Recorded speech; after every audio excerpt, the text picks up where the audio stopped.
Evening बच्चों। हमने कल अपना 3.3 कंप्लीट किया है और मैंने आप लोगों को कल एक वॉइस मैसेज भेजा था अपने पोर्शन के रिगार्डिंग। क्या है हमारा पोर्शन?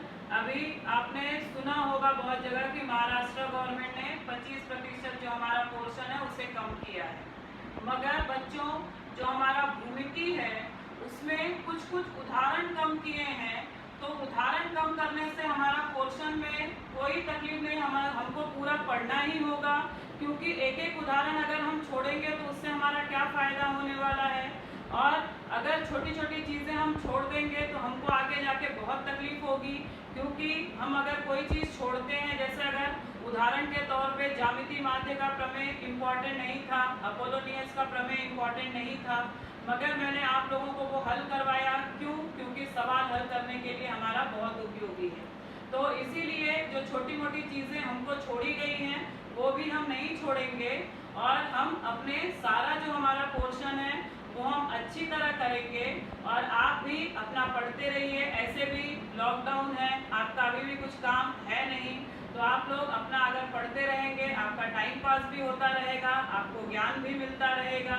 तो इसलिए आप लोग ये मत सोचिए और दुविधा में रहिए कि पोर्शन कट गया है तो हम खुश हो जाएं, चलिए हमको 75% ही पढ़ना है। ऐसा कुछ नहीं है, आपको पूरी पढ़ाई करनी है और आप लोग अपनी पढ़ाई करते रहिए। तो चलिए आज हम लोग अपना 3.4 हल करेंगे। 3.4 में हमारा 8 सवाल है और ये जो मेरा प्रश्न संग्रह है ये अंतर्लिखित कोणों पर आधारित है। जो हमने अंतर्लिखित कोण का प्रमेय पढ़ा था उस पर आधारित है। फिर हमने जो सर्वांगसम जीवाओं का प्रमेय पढ़ा था उस पर आधारित है। हमको यहाँ पर क्या दिया होगा?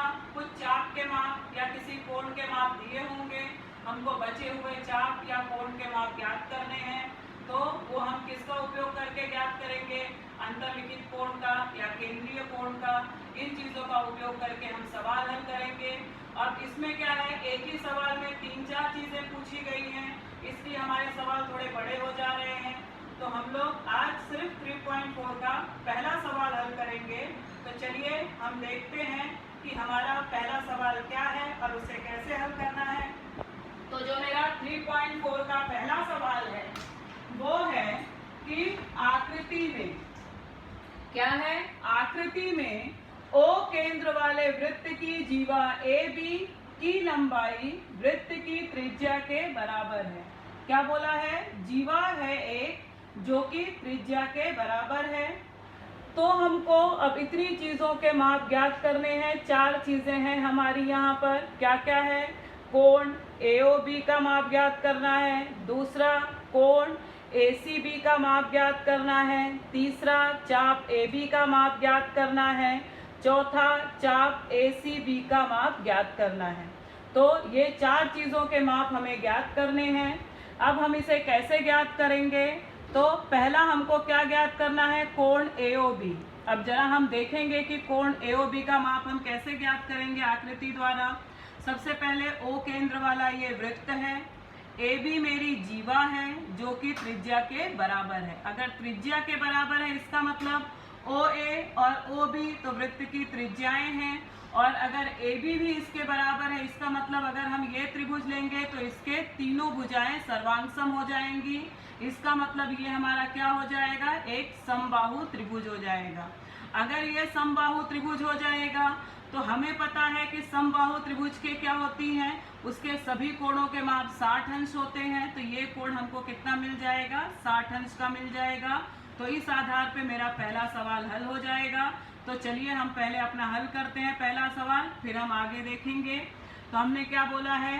कोण AOB हमें ज्ञात करना है। कोण AOB हम कैसे ज्ञात करेंगे? हमने बोला कि रेख OA सर्वांगसम रेख OB एक ही वृत्त की त्रिज्या है। अब ये त्रिज्याएं सर्वांगसम हैं। हमें क्या दिया है? जीवा AB सर्वांगसम वृत्त की त्रिज्या। कहाँ से? दत्त से। तो अगर AB त्रिज्या के बराबर है, यहाँ 2 त्रिज्या है, तो ये तीनों एक दूसरे के बराबर हो जाएंगे। तो वही मैंने लिखा है। इसलिए रेख AB सर्वांगसम रेख OA सर्वांगसम रेख OB। अब तीनों भुजाएं सर्वांगसम हो गई, तो इसलिए त्रिभुज AOB समबाहु त्रिभुज है। अब त्रिभुज समबाहु है तो समबाहु त्रिभुज के कोणों के माप 60 अंश के होते हैं, इसलिए कोण AOB बराबर 60 अंश। तो ये हमको मिल गया, पहला जो हमको पूछा था। अब हमको दूसरा पूछा है कोण ACB का माप ज्ञात करो। तो चलिए हम आकृति द्वारा अपना फिर से देखते हैं कि कोण ACB कहाँ से मिलेगा। ACB अगर आप देखो तो ये जो कोण है ये क्या है, ये चाप को अंतखंडित कर रहा है और इस चाप का ये अंतरलिखित है।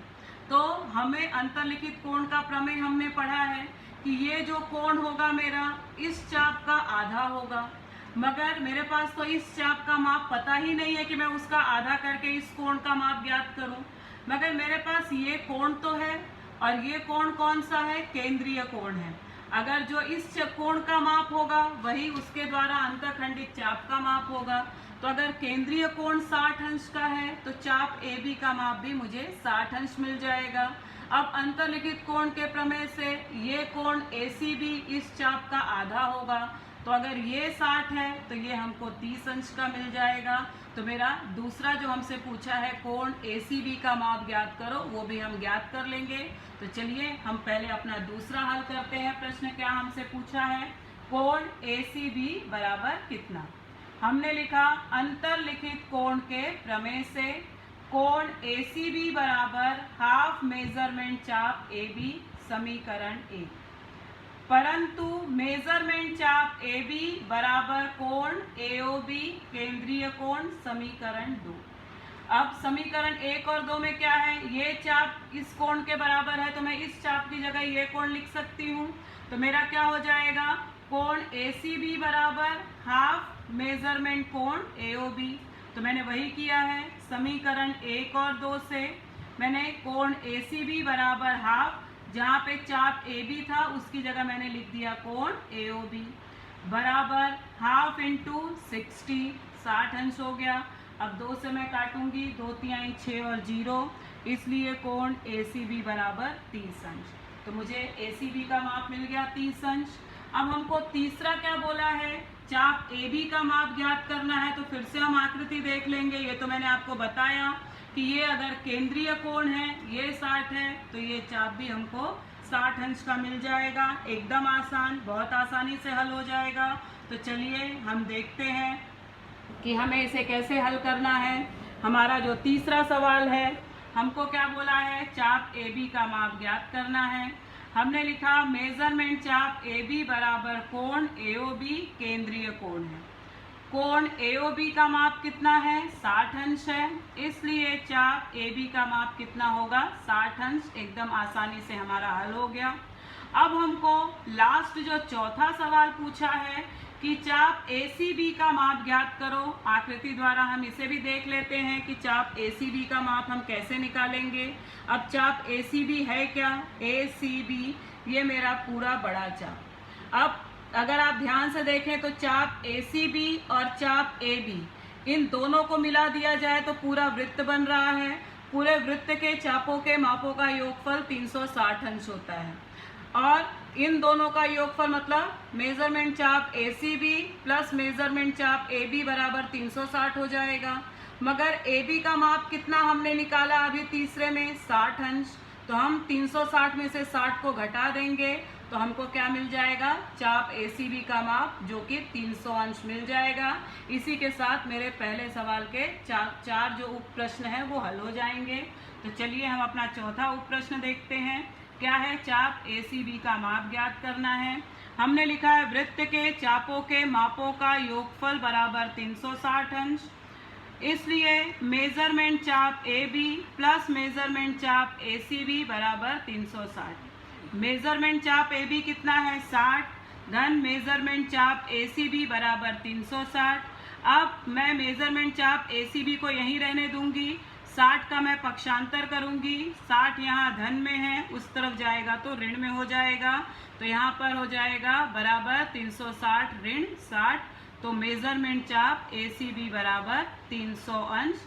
इसके साथ मेरे प्रश्न पहले के चारों सवाल हल होते हैं। बहुत ही एकदम आसान से छोटे छोटे सवाल हैं, आप लोग देखिए और हल करिए। धन्यवाद।